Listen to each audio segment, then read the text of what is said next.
نون والقلم وما يسطرون ما أنت بنعمة ربك بمجنون وإن لك لأجرا غير ممنون وإنك لعلى خلق عظيم فستبصر ويبصرون بأيكم المفتون إن ربك هو أعلم بمن ضل عن سبيله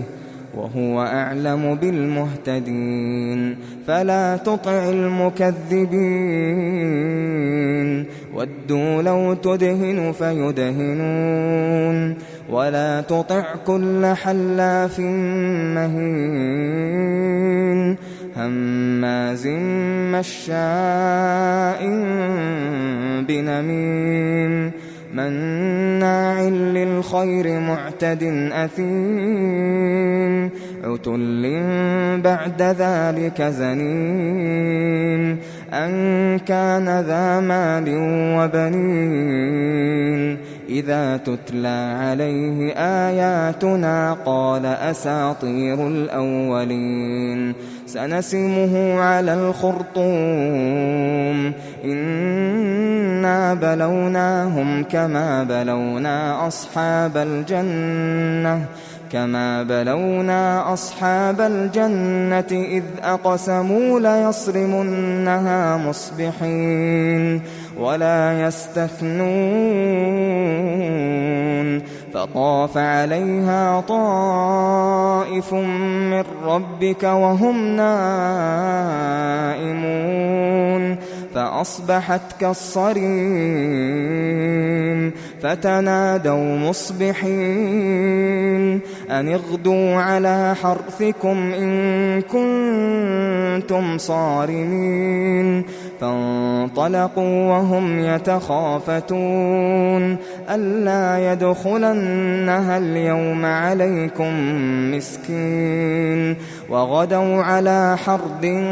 قادرين فلما رأوها قالوا إنا لضالون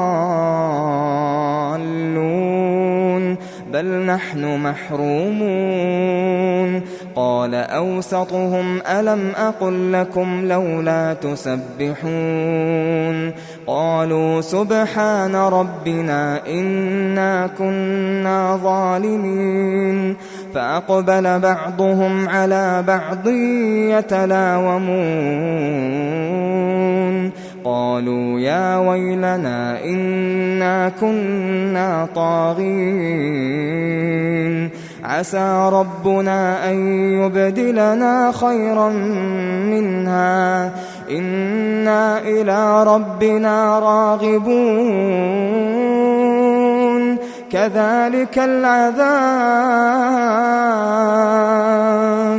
ولعذاب الآخرة أكبر لو كانوا يعلمون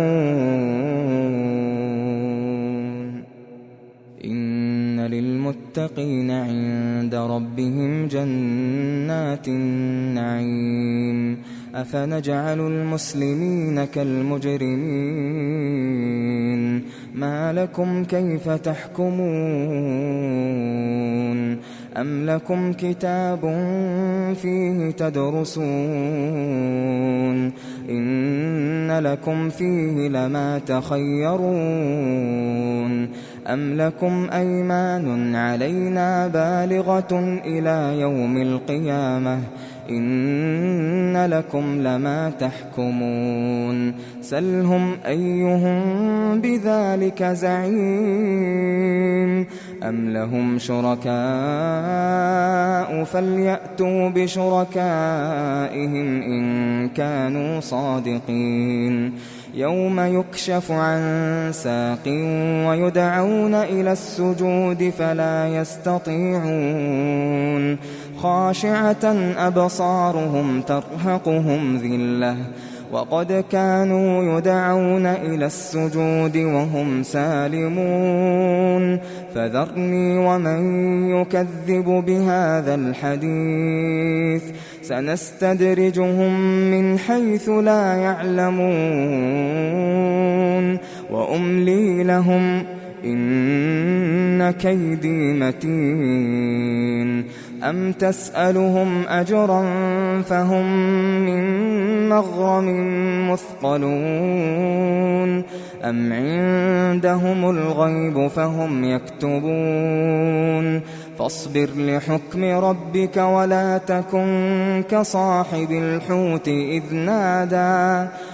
نادى وهو مكظوم لولا أن تداركه نعمة من ربه لنبذ بالعراء وهو مذموم فاجتباه ربه فجعله من الصالحين وإن يكاد الذين كفروا ليزلقونك بأبصارهم لما سمعوا الذكر ويقولون إنه لمجنون وما هو إلا ذكر للعالمين.